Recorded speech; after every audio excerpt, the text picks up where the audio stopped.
Welcome back to Wood Dragon Alchemy Radio. I'm Jake, your host. I'm really glad that you guys are here. In fact, I'm grateful that you guys are here.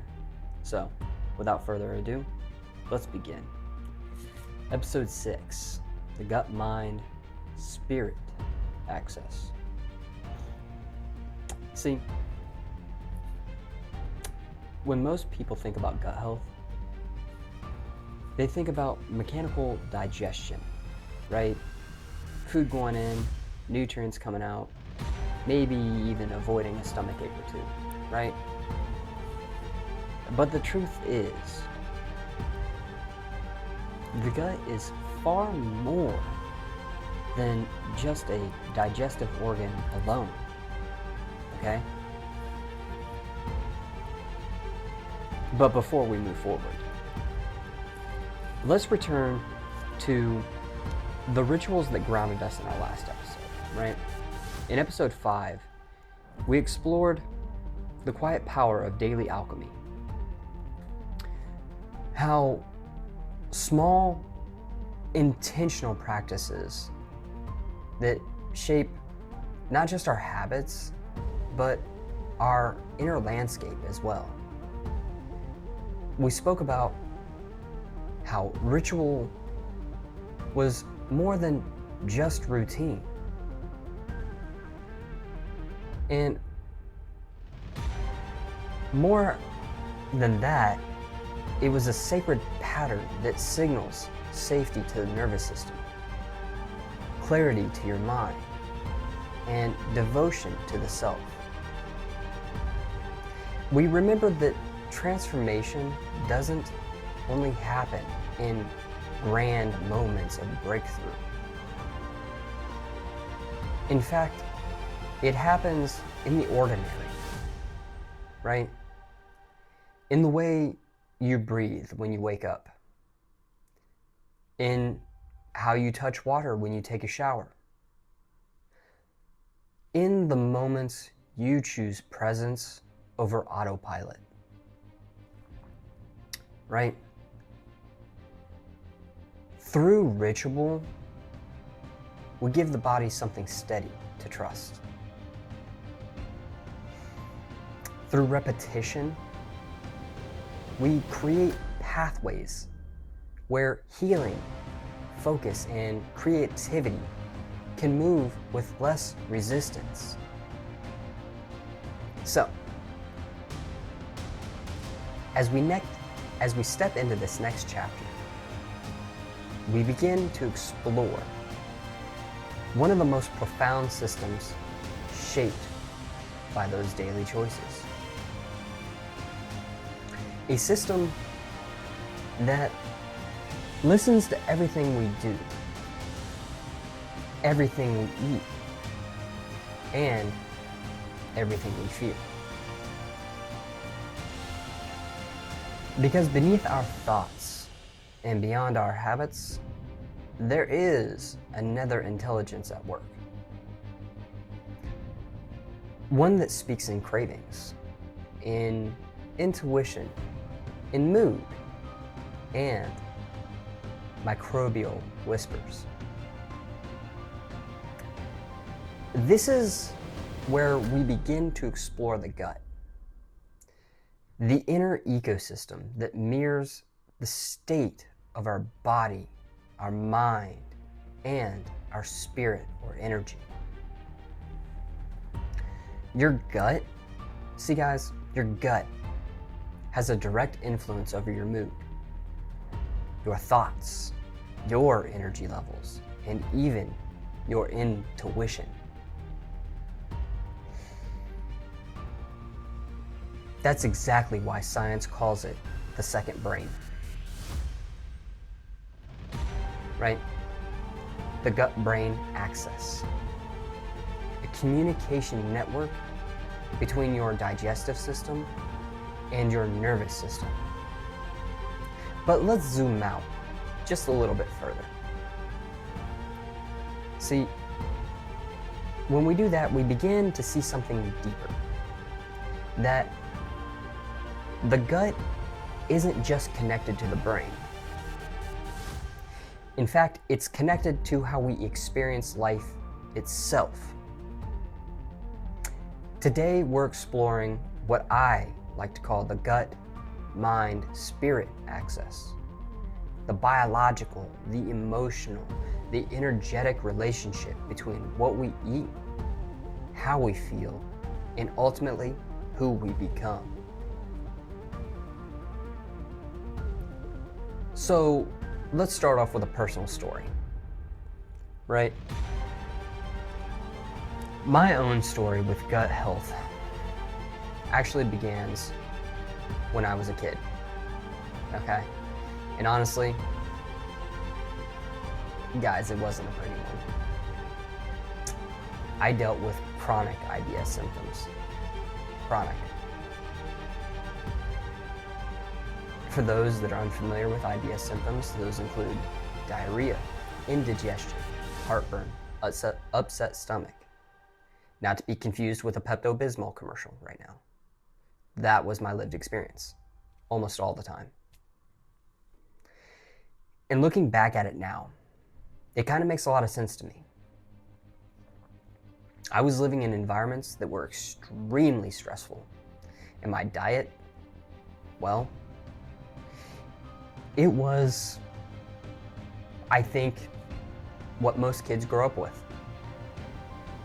I had frozen foods, microwave meals, fast food, snack foods, right? And unfortunately, no one in my household really took the time to teach me how to cook or how to understand food. At least beyond convenience foods, right? But even as a kid, something within me knew there was something off, right? For example, I can remember being at a cookout when I was like 10 years old. The kids were drinking Kool-Aid. I was immediately in dismay, disappointed, but life goes on. So when we get to the cookout, I was offered Kool-Aid. Of course, I declined. And the adult handing out drinks, she looked super confused. And she said, well, why not? Kids love Kool-Aid.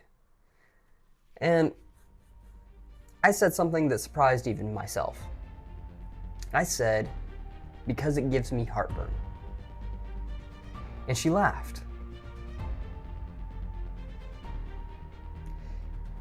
Imagine being 10 years old, already being aware enough of your body to notice that something like Kool-Aid hurts you when you drink it.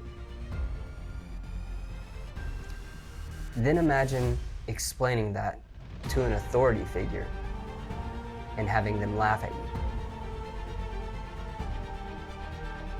Truth be told, moments like that planted seeds within me that led me here. So for that, I am grateful.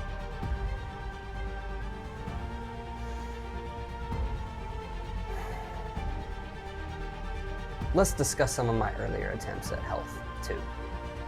See, as I've grown, I slowly started making changes, okay?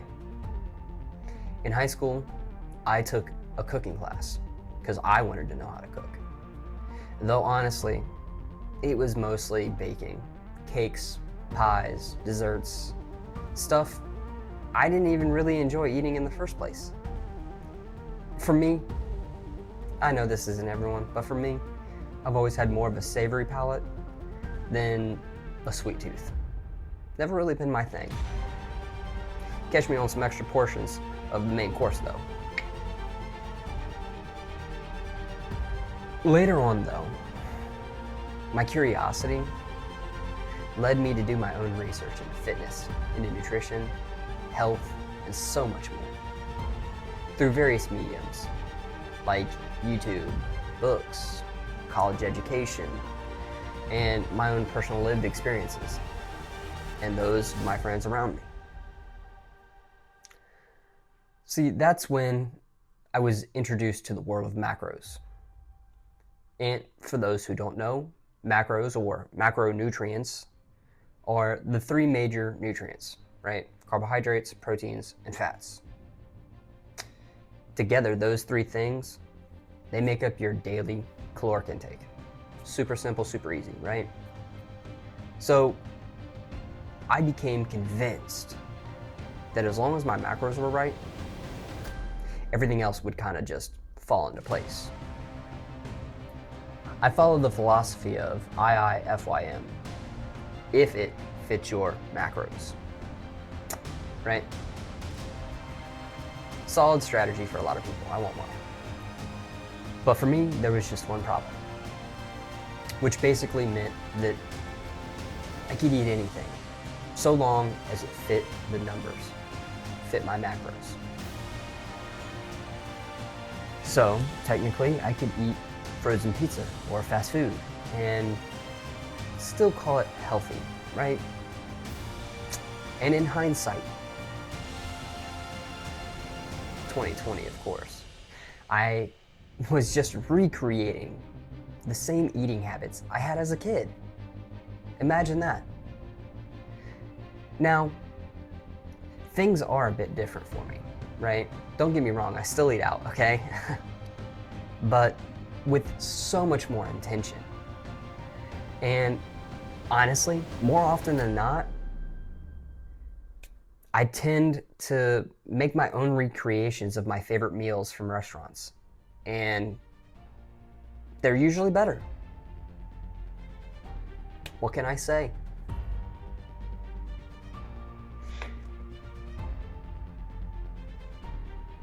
So let's touch on mindset a little bit. Around this same time, I began to notice that my mindset kind of hardened. Because my childhood already set me up for this. I was taught that I had to fend for myself. And so that meant to me, if the world was going to be ruthless, then I would be ruthless too.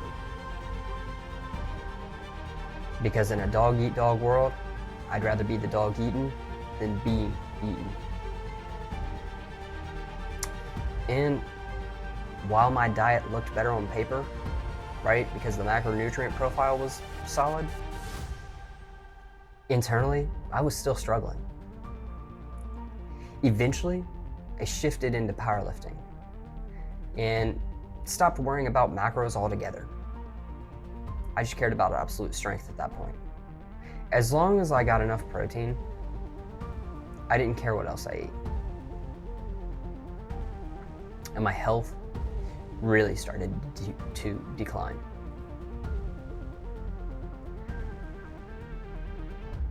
Inside, I felt broken. I felt beaten down. I felt exhausted. My body was full of movement compensation patterns from childhood injuries that were never resolved. Then on top of that, add a decade of powerlifting that reinforced all of those compensation patterns and hardened my fascia. My gut issues were still present, and mentally, I just felt worn out all the time.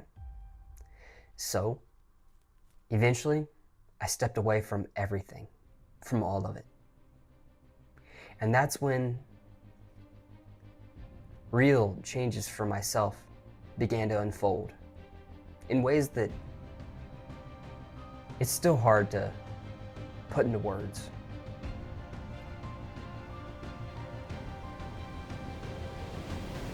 I began rebuilding from the inside out instead of the outside in. I realized that if I wanted to feel better, I had to make real lifestyle changes that were sustainable for me. Not temporary diets, not rigid systems, but a real way of living and being. I leaned hard on the few people in my life who were willing to help me. And like a sponge, I soaked up all the learning I could possibly get. It was through their guidance that I finally learned something that should have been taught to me much earlier in life. How to cook real food from scratch, using whole ingredients. Super simple, basic stuff, guys. Meals that were nourishing and sustainable for me. And from there, my curiosity ran with it, and it did what it do. I started researching nutrition deeply, and then I went further down the rabbit hole. I explored things like body type diets, blood type diets, astrology-based nutrition, and even human design-based nutrition, and fitness routines, exercise routines based on all those things as well, right? Not because I believed one system had all the answers, but because I was experimenting and it was fun for me. See, I took pieces from all the various systems, all the different approaches, and built something that worked for me. Something uniquely my own.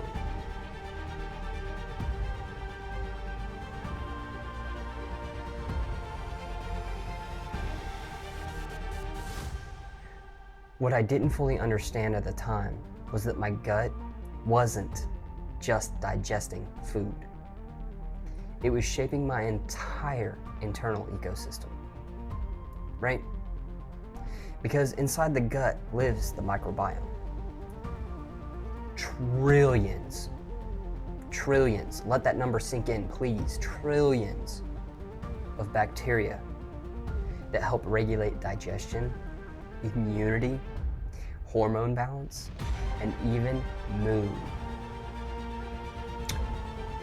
Right? Science knows that the gut communicates constantly with the brain through the vagus nerve, right? I like to think of the vagus nerve kind of like a biological internet cable, right? Between your organs and your brain. In fact, around 80 to 90% of the vagus nerve signals travel from the body to the brain, not the other way around. Which means your body is constantly sending information upward.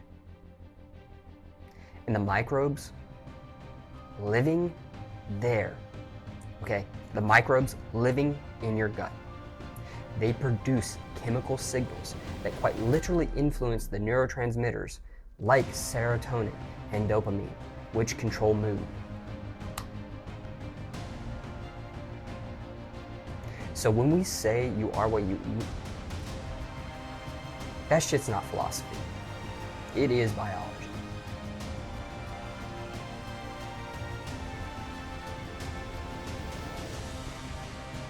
So let's talk gut energy and intuition now. Because from a spiritual perspective, this makes a lot of sense to me. See, many traditions already associate the center of the body, the gut, the core, the solar plexus, with personal power and intuition, right? And when my diet improved, something interesting happened. My energy changed. When I ate food that was aligned with my needs, my energy felt smooth and consistent, clear, almost even exuberant.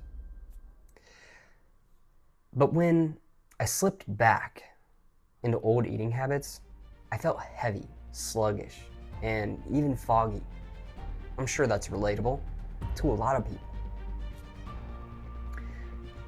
But when my body, see guys, my body was giving me direct feedback. Your body is giving you direct feedback all the time. We just have to listen. Because once I started to listen, everything began to shift for me, right? My mind matched my gut, and my gut matched my mind. My outer world began to reflect my inner world, how I felt internally. Once again, as above, so below, as within, so without.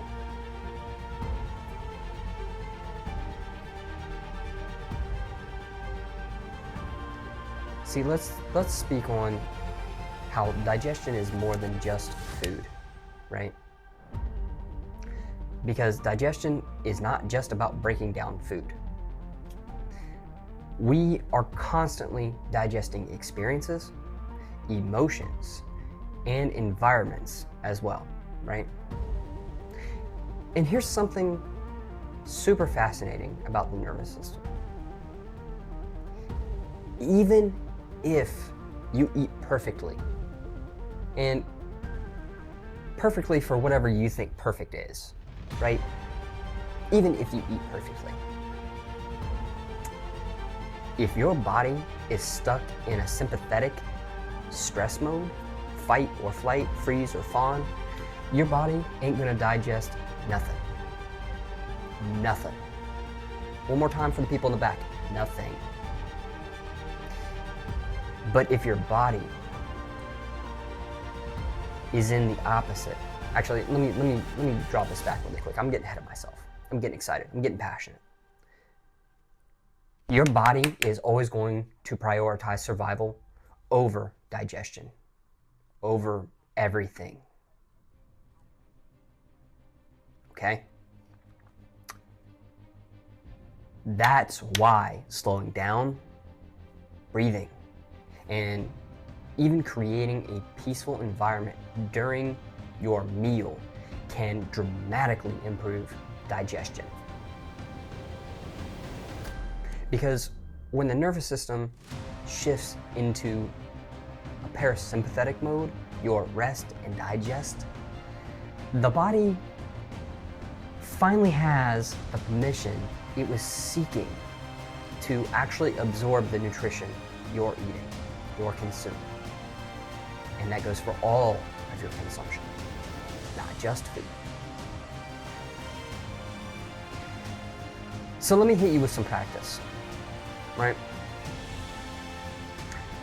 If you want to start improving your gut-mind-spirit connection, try something super simple. Or don't. The power is yours. Always has been. Always will be. Before your next meal, pause. Take a few deep, slow breaths. Nothing crazy, 2 to 4, 3 to 5. Just enough to get that parasympathetic shift. Then I want you to begin eating slowly. Chew your food thoroughly.